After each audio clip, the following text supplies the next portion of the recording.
Jungle.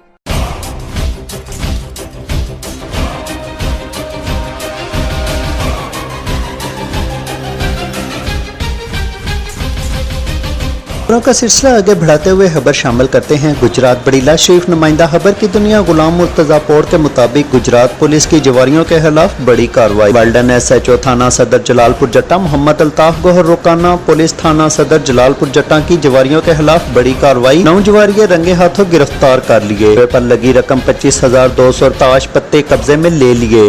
तफसीलात के मुताबिक DPO गुजरात सैयद तौसीफ हैदर की जेर क़यादत गुजरात पुलिस का थाना सदर जलालपुर जट्टा के इलाका मोहल्ला कश्मीर कानूनी जलालपुर जट्टा जुआ खेलने वाले जवारियों के खिलाफ बड़ा ऑपरेशन। DSP सदर सर्कल सईद अहमद की जेर निगरानी SHO थाना सदर जलालपुर जट्टा SI अल्ताफ गोहर रुकाना और SI बाज भली ने पुलिस टीम के हमरा कामयाब कार्रवाई करते हुए मोहल्ला कश्मीर कानूनी में जुआ खेलते हुए 9 जवारियों को रंगे हाथों गिरफ्तार कर ली, जिनमें मुनीर अहमद, मोहम्मद नईम, मोहम्मद नदीम, गुलाम मुस्तफ़ा, मोहम्मद अरशद, अयूब हुसैन, मोहम्मद अंसर, मोहम्मद फयाज, जवाद शफी शामिल हैं।